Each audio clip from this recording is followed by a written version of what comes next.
Assalamualaikum warahmatullahi wabarakatuh.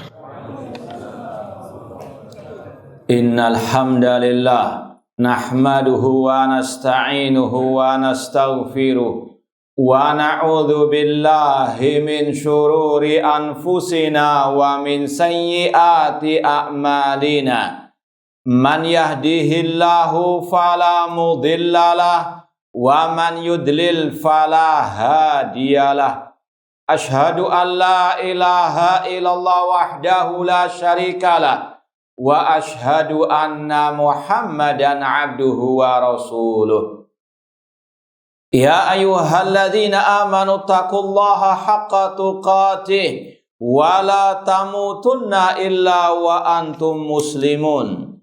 Ya ayyuhan nasu taqu rabbakumul ladzi khalaqakum min nafsin wahidah wa khalaqa minha zawjaha wa batha minhuma rijalan katsiran wa nisaa'a wattaqullaha alladzi tasaaluna bihi wal arham innallaha kana 'alaikum raqibah.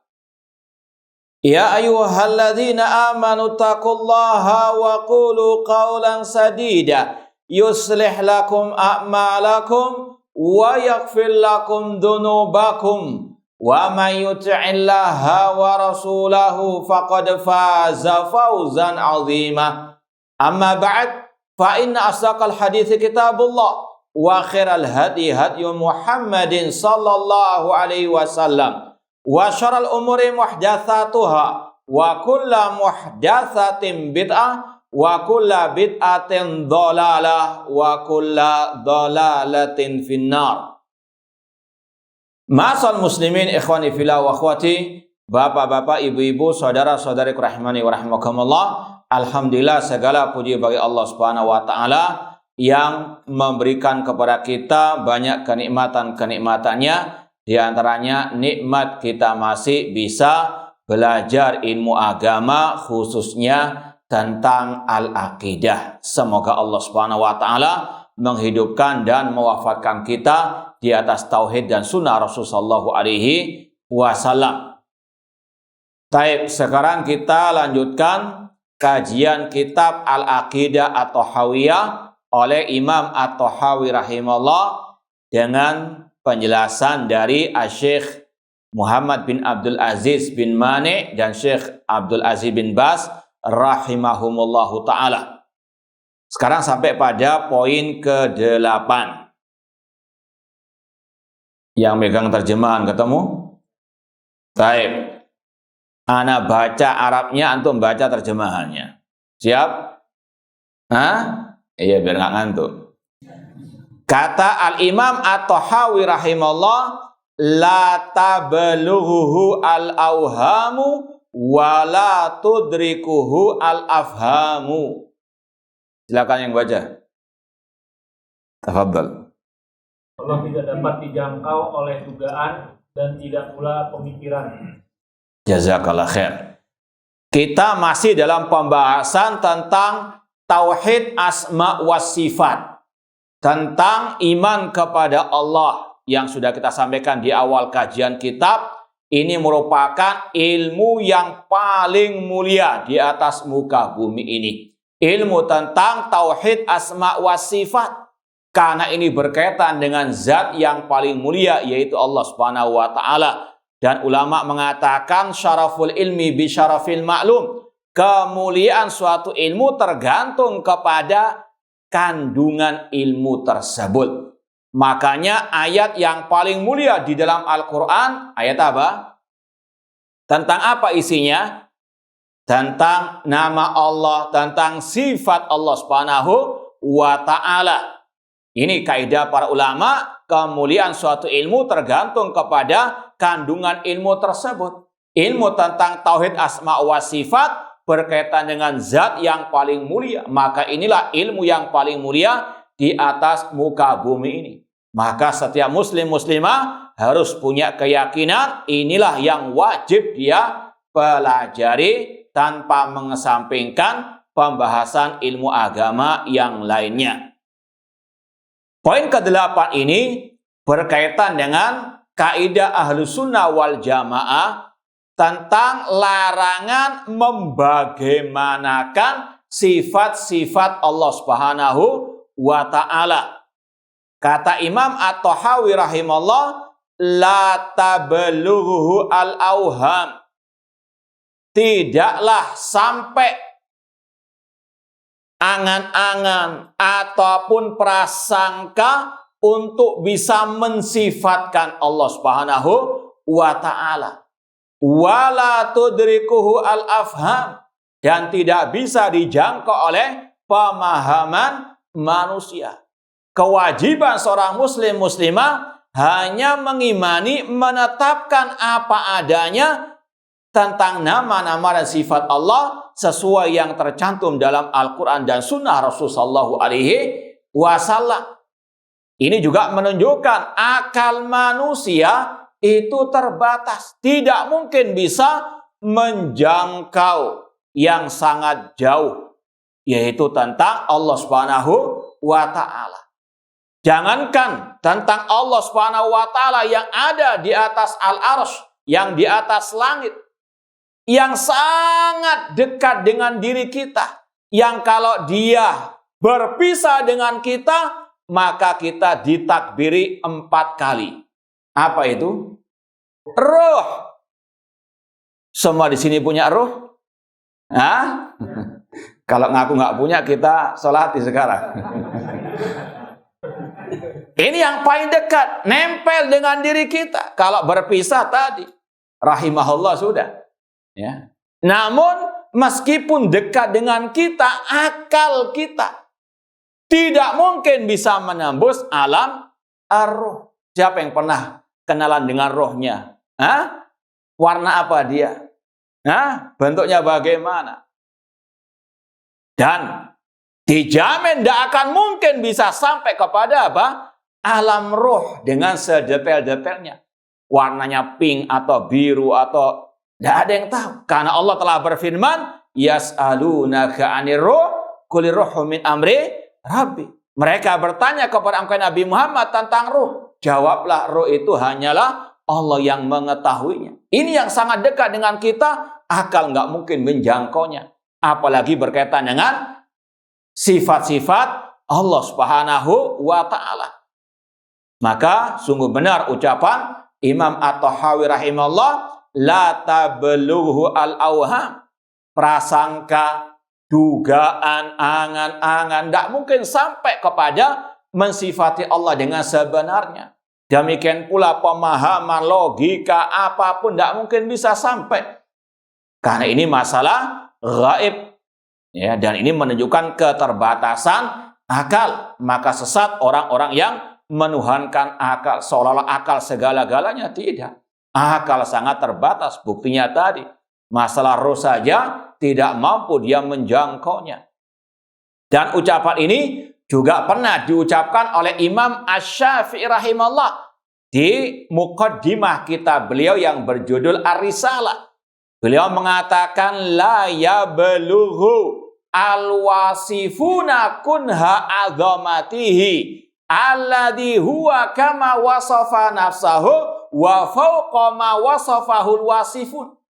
Bahwasanya Allah Subhanahu wa ta'ala tidak bisa disifatkan oleh manusia dengan hakikat keagungannya. Bagaimanapun akal sepintar-pintarnya ketika mensifati Allah nggak sampai kepada hakikat keagungan Allah Subhanahu wa ta'ala. Yang mana dia, kata Imam Syafi'i, sesuai dengan yang dia sifati. Maka cukup bagi kita mensifati Allah Subhanahu wa ta'ala sesuai dengan yang Allah sifatkan dirinya dengannya yang tercantum dalam Al-Quran ataupun sunnah Rasulullah SAW. Dan kata beliau lagi, kata Imam Syafi'i, wa fawqa ma wasafahul wasifun. Dan Allah lebih dari apa yang disifatkan oleh manusia. Bagaimanapun manusia mensifatkan dengan akal pikirannya. Semulia-mulia apa yang mereka sifatkan dengan akalnya, Allah lebih dari itu semuanya. Maka tidak boleh seorang pun membagaimanakan sifat Allah Subhanahu wa ta'ala. Karena akal kita apa? terbatas. Maka sungguh benar juga apa yang dikatakan oleh Imam Daril Hijrah, yaitu siapa? Siapa Imam Daril Hijrah? Imam Malik, gurunya Imam Asy-Syafi'i rahimahullah. Ketika ditanya kaifastawa, bagaimana Allah itu istiwa tinggi di atas al-arsy, beliau mengatakan al-istiwa'u ma'lum. Makna istiwa sudah dipahami. Dalam bahasa Arab artinya Allah tinggi di atas arsy. Wal kaifu majhul. Namun bagaimananya sifat Allah tidak ada yang tahu. Karena ini masalah gaib dan Allah tidak menerangkan bagaimananya.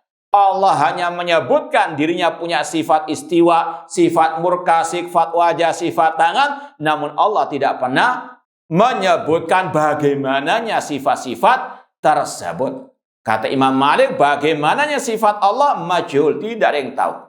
Wal imanu biwajibun. Mengimani Allah itu tinggi di atas arsy, mengimani semua sifat Allah yang tercantum dalam Al-Quran dan Sunnah itu wajib. Sedangkan as-su'alu anhu bid'ah. Bertanya bagaimananya sifat Allah itu pertanyaan yang bid'ah. Bahkan Imam Malik rahimahullah dengan tegasnya mengusir orang yang bertanya bagaimana sifat istiwa Allah tersebut. Karena beliau tahu di zaman itu dengan kondisi Ahlussunnah yang sangat kuat, mereka kalau ada yang bertanya seperti itu, mereka pastikan ini ahlu syubuhat. Maka beliau mengatakan akhrijur rajul, keluarkanlah orang tersebut. Ini yang harus sebetulnya diteladani oleh setiap ahli sunnah wal jamaah. Kalau memang orang itu suka membuat syubuhat, terutama dalam akidah wal manhaj, jangan malah diustadkan, diambil ilmunya, dikeluarkan dia dari apa? Majelis. Jangan malah dia apa? Dudukkan di atas majelis. Ini yang dicontohkan oleh Imam Malik rahimallahu ta'ala. Karena demi apa? Kebaikan umat. Kalau ahlu syubhat yang suka menebarkan syubhat, kesesatan, dipelihara, dijunjung tinggi, yang kasihan umat akan terus disesatkan oleh orang-orang tersebut. Ini seperti kalau istilahnya diamputasi biar nggak menjalar syubhat-syubhat tersebut. Maka ini sekali lagi yang dikatakan oleh Imam Tahawi rahimahullah, tidaklah angan-angan prasangka bisa sampai untuk mensifatkan hakikat keagungan Allah Subhanahu wa ta'ala. Dan kaidah kata para ulama, kaidah secara umum, kita nggak akan mungkin bisa mensifatkan, membagaimanakan sesuatu. Ini secara umum ya, kaidah secara umum, termasuk di antara masalah sifat Allah.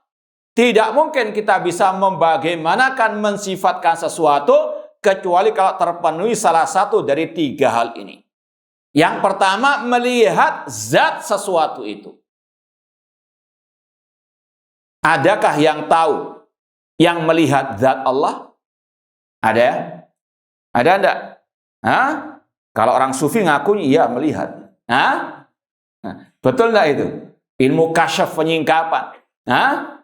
Menyingkap kesesatan mereka maksudnya. Mustahil ada yang melihat siapa? Allah Subhanahu wa ta'ala dalam keadaan terjaga. Rasul, Nabi kita Muhammad Sayyidul Waladi Adam, ketika Isra wal Mi'raj ditanya oleh Abu Dzar, "Hal ra'aita rabbak? Apakah engkau melihat Rabbmu?" Beliau mengatakan, "Nurun an-nar," ada cahaya yang menghalangiku. Maka kalau kita sudah meyakini tidak ada seorang pun yang bisa melihat zat Allah, maka demikian pula nggak mungkin kita bisa apa? Membagaimanakan sifat-sifat Allah Subhanahu wa ta'ala. Yang kedua, kita bisa membagaimanakan, mensifatkan sesuatu kalau kita melihat sesuatu yang semisal dengannya. Adakah yang semisal dengan Allah? Laisa kamitslihi syai' wa lam yakul lahu kufuwan ahad. Maka kalau tidak ada yang semisal dengan Allah, maka tidak mungkin kita bisa membagaimanakan sifat Allah Subhanahu wa ta'ala. Dan yang ketiga, Kita bisa membagaimanakan sesuatu kalau kita mendapatkan kabar yang otentik tentang bagaimananya sesuatu itu. Sedangkan tidak ada dalam Al-Quran dan Sunnah Rasul yang sahihah tentang bagaimananya sifat Allah. Yang ada hanya disebutkan sifat-sifat Allah tanpa dijelaskan bagaimananya. Maka cukuplah bagi kita menetapkan, mengimani semua sifat-sifat Allah tersebut tanpa menyerupakannya dengan makhluk, tanpa membagaimanakannya. Paham? Paham enggak? Nah, fahimun au naimun. Paham insyaallah ya? Kemudian ada kisah di zaman salaf, yaitu kisah Abdurrahman bin Mahdi dari ulama salaf. Pernah menjumpai ada anak kecil yang dia suka membagaimanakan sifat-sifat Allah. Maka kata Abdurrahman bin Mahdi rahimahullah, jangan engkau mensifatkan Allah. Namun coba ya, engkau bagaimanakan sifat 600 sayap malaikat. Karena malaikat Jibril kata Rasul memiliki apa? 600 sayap. Coba bayangkan bagaimana bentuknya. Bisa enggak menyusun 600 sayap tersebut? Nah, anak kecil tersebut ya angkat tangan.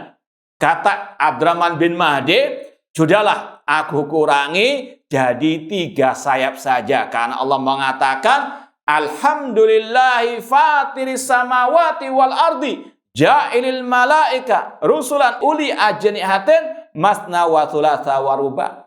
Ada malaikat yang memiliki 2 sayap, 3 sayap, 4 sayap. Coba engkau rangkai. Bagaimana kalau malaikat itu punya 3 sayap? Bagaimana terbangnya? Ya, akhirnya anak kecil tersebut apa? Ya, angkat tangan tobat dari membagaimanakan Allah. Kenapa membagaimanakan makhluk Allah saja tidak sanggup? Apalagi membagaimanakan sifat-sifat Allah Subhanahu wa taala. Kita baca footnote ya, ini footnote dari Abu Muhammad Ashraf Adil Maksud, bukan dari Syekh bin Baz, bukan dari Syekh Abdul Masmani, dan ini nukilan dari Syarah Aqidah Thahawiyah. Qaluhu la tablughu al-awham wa la tudriku al-afham. Ada footnote di situ? Ada ya? Nah, kalau Allah Ta'ala, ini dalil dilarang membagaimanakan sifat Allah. Wa la yuhituna bihi ilma. Mereka tidak mungkin bisa meliputi Allah Subhanahu wa taala dengan ilmu mereka, atau mereka tidak mungkin bisa meliputi ilmunya Allah. Kalau ilmunya Allah saya tidak bisa mereka liputi, tidak mereka bisa jangkau semuanya, demikian pula dengan sifat-sifat Allah yang lainnya. Wala yuhituna bihi ilma. Ada ayat yang mirip dengan ini. Ada yang hafal enggak? Ayat kursi, wala yuhituna bi syai'in min ilmihi illa bima syaa. Itu juga kata ulama dalil haramnya membagaimanakan sifat Allah, karena manusia tidak bisa meliputi ilmunya Allah, apalagi zatnya Allah Subhanahu wa taala. Kemudian dibahas dari sisi bahasa, ya, tawahamtu syai' donantuhu wa fahimtu syai' alimtuhu. Fa muradu Syekh rahimahullah. Sekali lagi ini penjelasan dari Al-Imam Ibnu Abil Is Al-Hanafi rahimahullah. Yang dimaksud oleh Syekh yaitu Imam At-Tahawi dalam ungkapannya tadi, annahu la yantahi ilai wahmun wa la yuhitu bi ilmun. Bahwasanya angan-angan prasangka manusia tidak mungkin bisa sampai kepada mensifatkan Allah dengan sebenar-benarnya. Fallahu subhanahu wa ta'ala la ya'lam kaifa huwa illa huwa subhanahu wa ta'ala. Tidak ada yang tahu bagaimananya zat Allah, sifat Allah, kecuali dia sendiri. Makanya kata para ulama, kalau orang itu ingin membagaimanakan Allah, ada terbetik dan seterusnya, maka perangi di antaranya dengan mengingat at-takbir atau kalimat takbir. Allahu Akbar. Allah lebih besar dari segala-galanya. Di antaranya apa? Lebih besar, lebih agung, lebih mulia dari apa yang terbetik dalam benak kita. Ini untuk memotong jalan menuju kepada at-takyif, membagaimanakan sifat-sifat Allah, karena Allahu Akbar. Kita nggak akan mungkin sampai membagaimanakan sifat Allah Subhanahu wa Ta'ala. Wa inna ma na'rifu subhana bi sifatihi. Kita hanya bisa mengenal Allah lewat sifat-sifatnya. Wa huwa annau ahad, yaitu bahwasanya Allah Maha Esa, samadun, Dia tempat bergantung, lam yalid walam yulad, tidak beranak dan tidak pula diperanakkan, walam yakul lahu kufuwan ahad, tidak ada satupun yang serupa dengan Allah. Itu yang bisa kita imani, kita yakini. Tidak boleh sampai membagaimanakan sifat-sifat Allah Subhanahu wa Ta'ala. Baik, lanjut poin yang ke-9. Kata Al-Imam At-Tahawi rahimahullah, wala yushbihul anam. Sebelah kanan, silakan dibaca artinya. Allah tidak serupa dengan makhluknya. Allah tidak serupa dengan makhluknya. Masih berkaitan erat dengan al-iman bisifatillah atau dengan tauhid asma wa sifat. Bahwasanya tidak boleh menyerupakan Allah dengan makhluknya. Wala yushbihul anam. Allah tidak serupa dengan makhluknya. Dalilnya jelas, surat Asy-Syura ayat ke-11. Laisa kamislihi syai'un wa huwa sami'u al-basir. Tidak ada sesuatu yang serupa dengan Allah dan Dia Maha melihat lagi Maha mengetahui. Dan juga dalam surat Al-Ikhlas tadi, walam yakul lahu kufuwan ahad. Dan ini yang sudah kita pelajari juga pada awal-awal ucapan Imam At-Tahawi. Ada yang hafal enggak ucapan beliau? Naqulu fi tauhidillah mu'taqidina bi taufiqillah annallahu wahidun la syarikalah wala syai'a misluhu. Poin yang kedua, tidak ada sesuatu yang serupa dengan Allah. Ini penegasan lagi dari Imam At-Tahawi. Cuma lafadznya agak beda. Kalau yang pertama disebutkan wala syai'a misluhu, tidak ada yang serupa dengan Allah sesuatu apapun.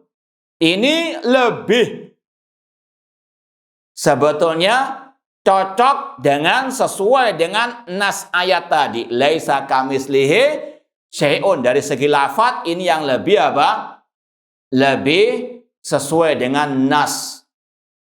Meskipun tidak dikatakan salah kalau memakai kata-kata wala yushbihu al-anam. Kemudian bedanya dengan lafaz yang tadi, wala syai'a misluhu. Tidak ada sesuatu yang serupa dengan Allah. Kalau di sini Allah tidak serupa dengan sesuatu. Meskipun intinya sama, tidak boleh menyerupakan Allah dengan sesuatu apapun. Atau kalau bisa diistilahkan, at-tashbih, menyerupakan, itu ada dua. Tashbihul makhluk bil khaliq. Menyerupakan makhluk dengan al-khaliq.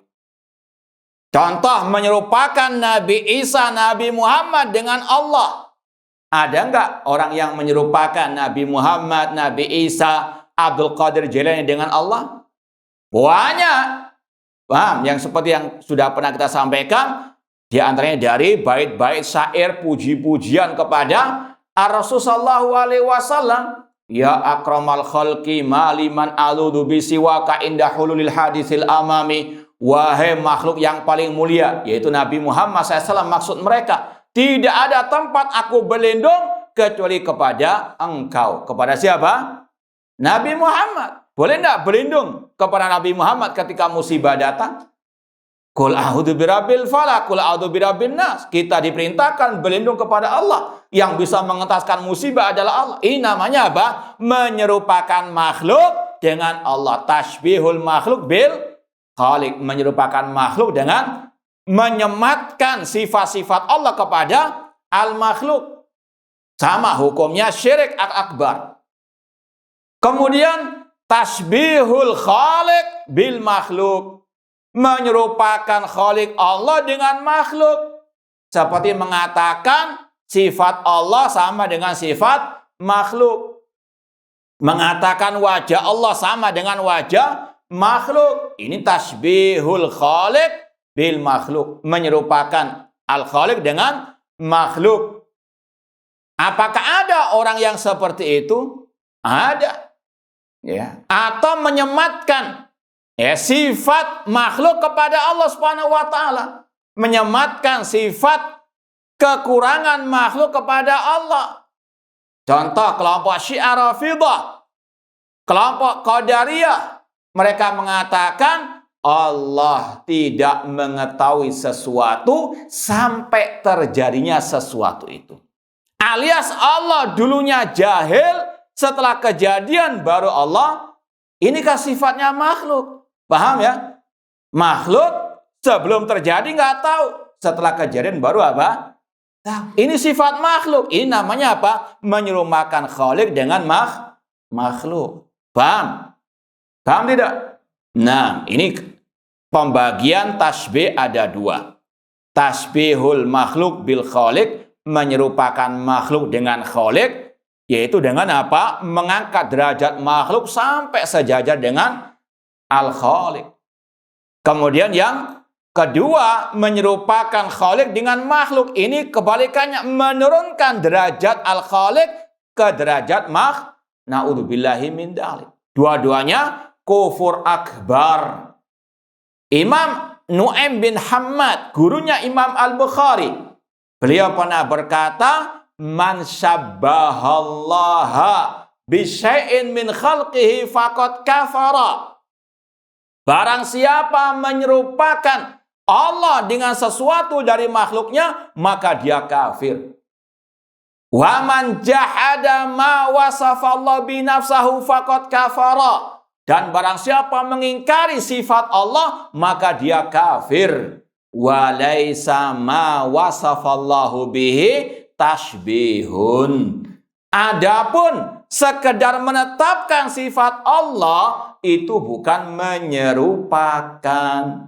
Ini bantahan kepada kelompok ahlul kalam yang mereka menuduh ahlu sunnah salafiyin, atau kalau istilah mereka wahabi itu mujassimah musyabbiha. Kenapa? Karena salafiyin ahlu sunnah menetapkan sifat Allah. Di antara sifat wajah, sifat tangan, sifat istiwa, sifat Allah turun ke langit dunia. Kata mereka, wah ini kelompok musyabbiha. Ini kegagalan paham mereka.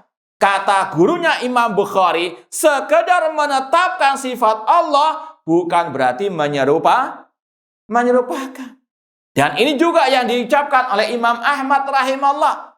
Seperti yang kita pernah pelajari dari kitab Al-Mukhtar fi Ushul Sunnah di Surabaya. Imam Ahmad rahimahullah mengatakan, al-mujassima al-musyabbiha alladzina yaquluna yadun kayadin. Namanya musyabbiha yang menyerupakan. Itu adalah yang mengatakan tangan Allah sama dengan tangan manusia. Itu baru namanya apa? Menyerupa. Sekedar menetapkan tidak berarti menyerupakan. Cuma itulah kegagalan paham ahli bidah. Ya. Ini umpamanya seperti yang kalau nggak salah kita sampaikan pada pertemuan yang lalu atau tempat yang lain. Misalnya ya, ada orang baru datang dari kebun binatang di sini apa namanya? Ragunan. Kemudian cerita kepada ahli bid'ah tadi. Anak tadi baru dari Ragunan, anak lihat ada wajah monyet. Tiba-tiba ahli bid'ah marah. Jangan kamu serupakan saya dengan monyet. Yang waras siapa ini? Yang waras siapa? Monyetnya.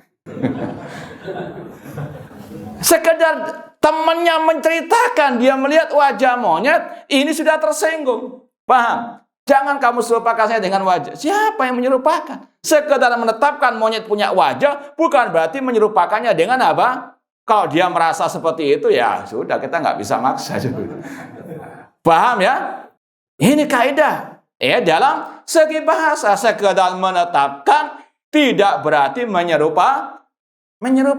Sebagaimana kata Imam Ahmad tadi, yang namanya kelompok musyabbihah yang mengatakan tangan Allah sama dengan tangan makhluk.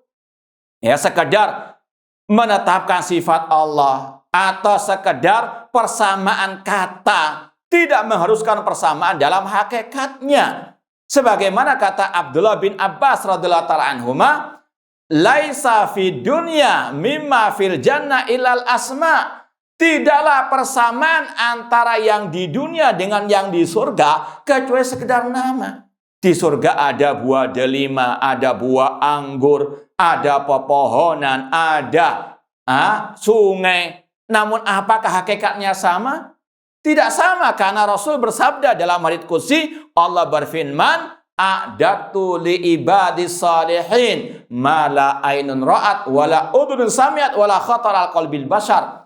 Kata Allah, aku sediakan bagi hamba-hambaku yang saleh kenikmatan di surga yang tidak pernah dilihat oleh padahal nama-namanya sama dengan yang di dunia. Persamaan dalam kata, nama nggak harus sama hakikatnya. Menetapkan bukan berarti apa? Menyerupakan. Ketika kita mengatakan buah di surga di antaranya buah anggur, buah delima, bukan berarti menyamakannya dengan di dunia. Ini antara makhluk, apalagi antara khaliq dengan apa? Antara khaliq dengan makhluk. Laisa kamitslihi syai'un.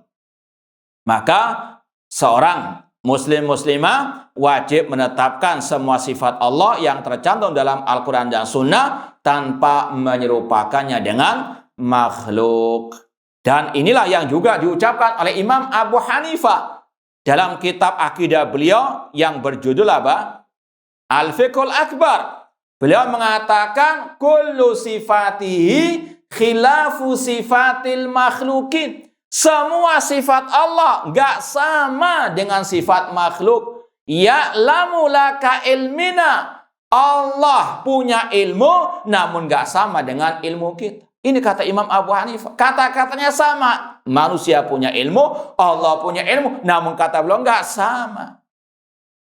Yara laka ru'yatina, Allah melihat namun enggak sama dengan penglihatan kita. Yaqdiru laka qudratina, Allah punya kekuasaan namun enggak sama dengan kekuasaan kita. Allah ala kulli syai'in qadir. Persamaan dalam kata tidak mengharuskan persamaan dalam hakikatnya. Ketika Ahlus Sunnah, ketika dakwah salafiyah menetapkan sifat-sifat Allah seperti yang tercantum dalam Al-Quran dan Sunnah, bukan berarti menyamakan Allah dengan makhluk. Kalau ada yang menuduh Ahlus Sunnah menyamakan sifat dengan sifat makhluk, itu ingat tadi kisah tadi ya. Baik. Ini maksud daripada ucapan Imam At-Tahawi wala yushbihu al-anam. Baik, biar nggak ngantuk. Apa bedanya kata-kata wala yushbihul anam dengan kata-kata yang pertama atau ucapan beliau poin yang kedua, wala syai'a mislu, tidak ada sesuatu yang serupa dengan Allah. Apa bedanya? Nah,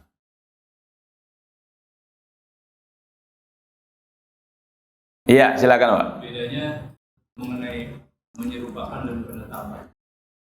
Baik. Dua kata itu yang berbeda. Ditampung dulu. Ada yang mau jawab lagi? Nah, sebelum jauh melangkah perlu di murojaah. Jangan-jangan nggak paham atau gagal paham, bahaya nanti. Baik, ada yang jawab lagi?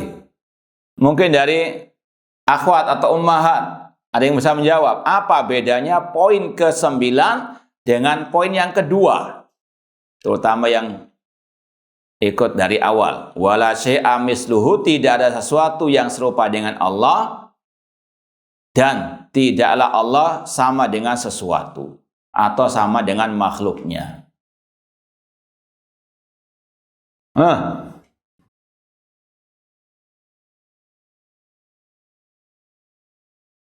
Kelihatannya tadi kok paham semua gitu, nggak tahu ya dites, kayak Anto, kayak Masya Allah khusyuk. Kenapa? Nah, ini tawadhu atau emang nggak tahu betul lah? Kalau emang nggak paham, nggak apa-apa, sudah jujur saja. Nanti kita ulang. Daripada nggak paham. Yang kedua itu sesuatu itu tidak serupa dengan Allah. Iya. Kalau yang ke-9, tadi yang kedua. Kalau yang ke-9 itu zatnya Allah itu makhluknya.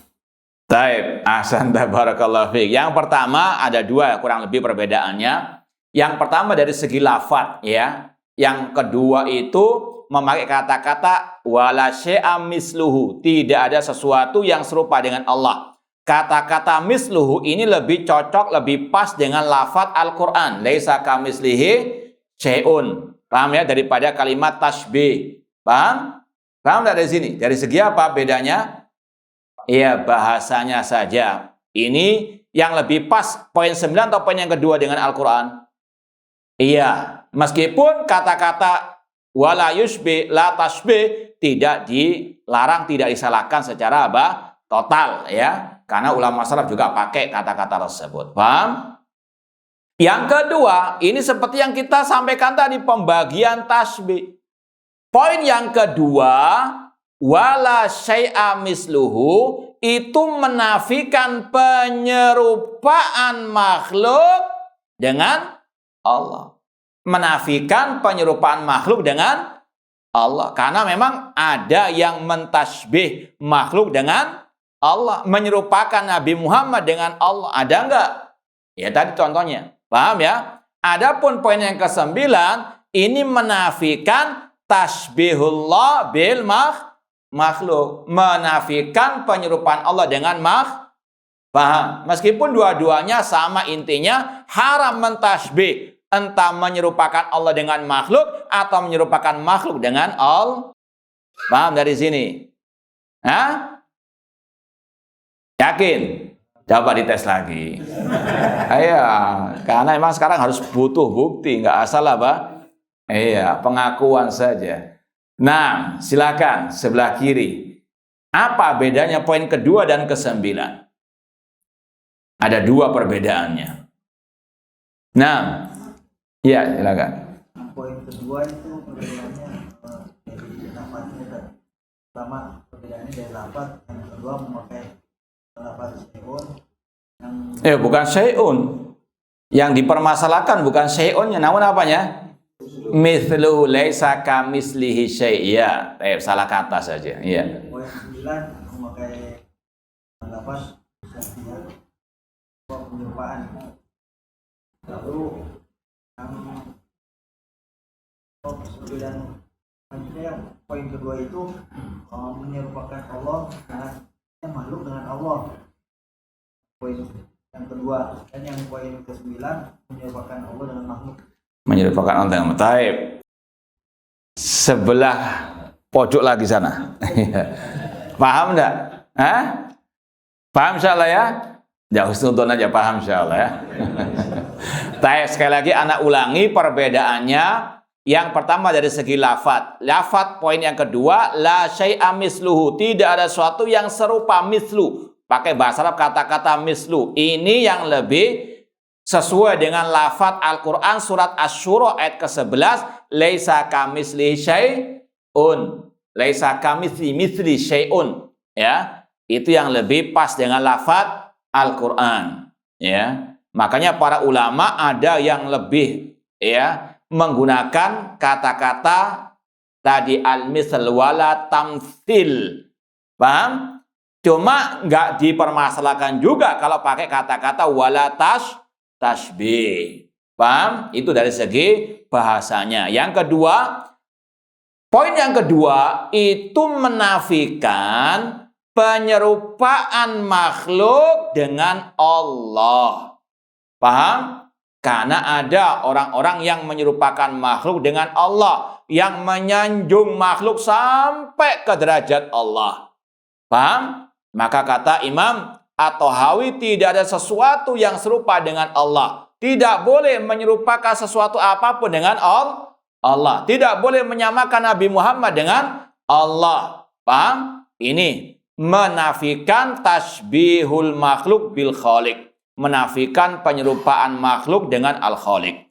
Poin yang ke-9, menafikan penyerupaan Allah dengan makhluk.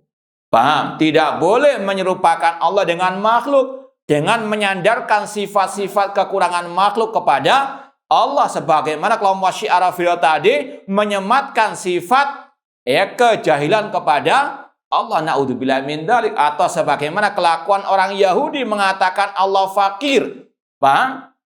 Ini artinya apa? Menyerupakan Allah dengan makhluk. Dua-duanya diharamkan, dua-duanya hukumnya kufur akbar. Entah menyerupakan makhluk dengan Allah atau menyerupakan Allah dengan makhluk, hukumnya kufur akbar. Sudah ada? Kurang berapa menit? Ini sudah. Baik, insyaallah kita lanjutkan ba'dal adzan biidznillah taala. Baik, kita lanjutkan lagi pembahasan wala yushbihul anam. Allah tidak sama dengan makhluk-makhluknya. Sudah kita sampaikan, namanya menyerupakan kalau mengatakan sifat Allah sama dengan sifat makhluk. Maka dari sinilah disebutkan di footnote, footnote nomor 2. Qaulu wala yushbihul anam laisal murad nafiyas sifat kama yaqulu alil bidah. Bukanlah maksud ucapan dari Imam Tahawi Allah nggak sama dengan sesuatu atau dengan makhluk-makhluknya, menafikan sifat-sifat Allah sebagaimana yang dikatakan oleh ahlul bid'ah. Jadi bedakan versi ahlus sunnah ulama salaf dengan versi ahlul bid'ah ketika mengatakan wala tashbih, tidak boleh menyerupakan Allah dengan makhluk. Kalau versi ahlus sunnah tidak boleh menyerupakan Allah dengan makhluk, maksudnya jangan mengatakan tangan Allah sama dengan tangan manusia. Jangan mengatakan wajah Allah sama dengan wajah manusia. Tetapkan apa adanya tanpa menyerupa. Itu versi siapa? Ahlus sunnah. Tapi kalau ahlul bid'ah ketika mereka mengatakan tidak boleh menyerupakan Allah dengan sesuatu apapun, maksudnya mereka jangan menetapkan sifat wajah, sifat tangan bagi Allah. Paham ya? Itu kenapa? Tadi karena gagal pahamnya. Ingat dengan kisah apa? Ragunan tadi. Paham ya? Nah, kegagalan paham mereka sekedar menetapkan sifat Allah terbetik dalam bayangan mereka. Wah, kalau kita menetapkan Allah punya sifat wajah, berarti sama dengan wajah makhluk. Itu kegagalan paham mereka, atau sudah ada virus tasbih dalam benak mereka. Atau kalau bahasa kita yang lainnya, ini maling teriak maling. Mereka menuduh kita musyabbihan, menyerupakan Allah dengan makhluk, padahal mereka sendiri yang menyerupakan Allah dengan apa? Makhluk. Buktinya apa? Ketika kita mengatakan Allah punya sifat wajah seperti dalam firman-Nya wa yabqa wajhu rabbika dzul jalali wal ikram, muncul dalam benak mereka, wah kalau kita menetapkan Allah punya wajah berarti sama dengan wajah. Berarti mereka apa? Menyerupakan Allah dengan makhluk. Mereka dulu yang menyerupakan Allah dengan makhluk. Cuma kita yang kena kita yang dituduh menyerupakan, padahal kita tidak ada sama sekali menyerupakan Allah dengan makhluk. Kita mengatakan sekedar menetapkan, bukan berarti menyerupa.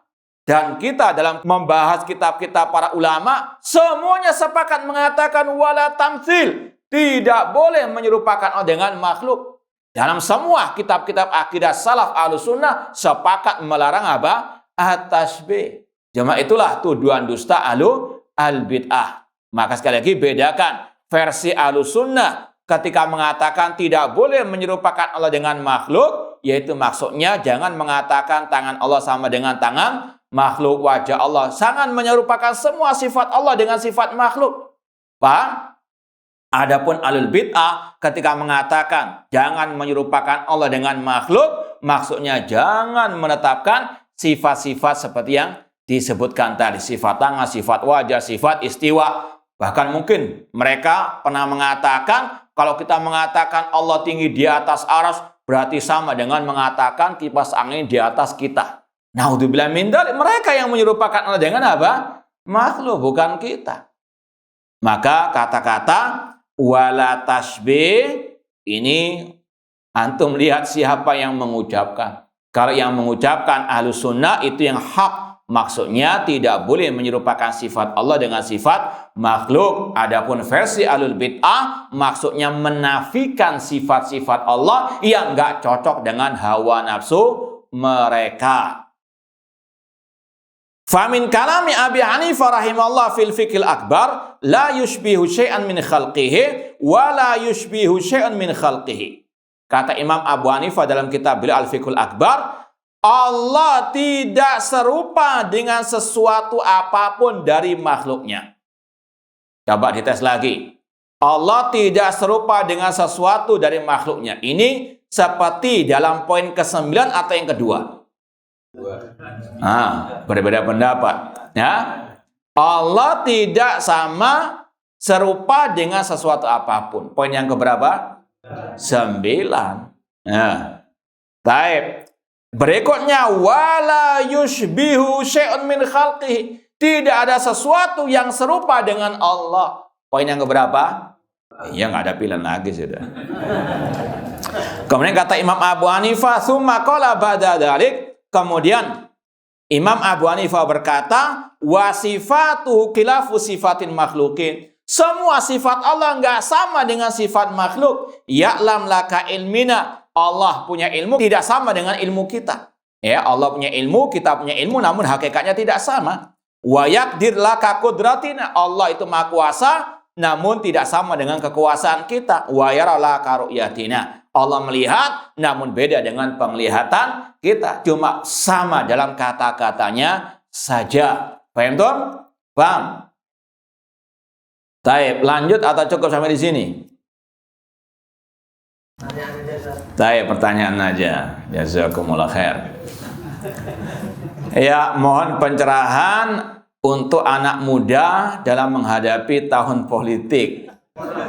Iya, nasihat untuk anak dan untuk semua yang hadir untuk tetap fokus dan banyak mempelajari kitab-kitab akidah ulama Ahlus Sunnah wal Jamaah dan jangan naudzubillah min dzalik menjerumuskan diri kepada lubang politik yang sangat amat luar biasa kotornya. Naudzubillahi min dzalik.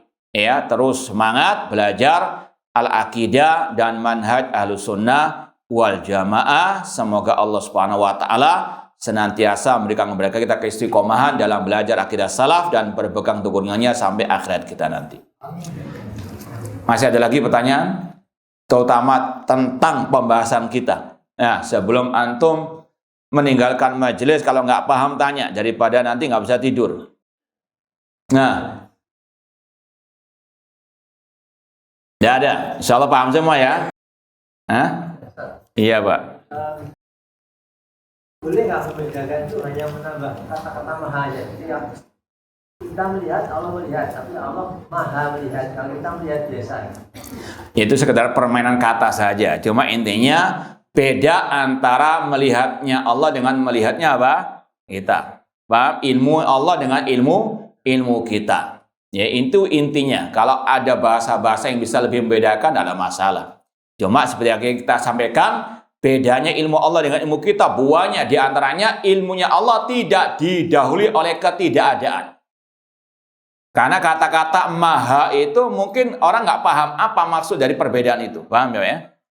Cuma dari sini kita tahu di antara perbedaan ilmunya Allah dengan ilmu manusia, ilmunya Allah tidak didahului oleh ketidaktahuan dan tidak akan mungkin diiringi dengan kelupaan. Itu apa? Kalau ada bahasa singkat seperti itu? Meringkas kata-kata itu ada enggak? Kalau mungkin sekedar maha, mungkin dari satu sisi ilmunya Allah lebih luas itu ya. Betul, itu salah satu perbedaannya. Cuma perbedaannya banyak. Iya, di antaranya tadi ilmunya Allah la yadillu rabbi wa la yansa. Allah tidak pernah tidak tahu dan tidak pernah lupa. Sedangkan manusia dulunya tidak tahu, sekarang apa? Juga tidak tahu. Illa man rahimahullah. Wallahu taala alam, kurang lebihnya mohon maaf. Aku qouli hadza wa jazakumullahu khairan. Aku qouli hadza wa akhiru da'wana anil hamdulillahirabbil alamin. Wassalamualaikum warahmatullahi wabarakatuh.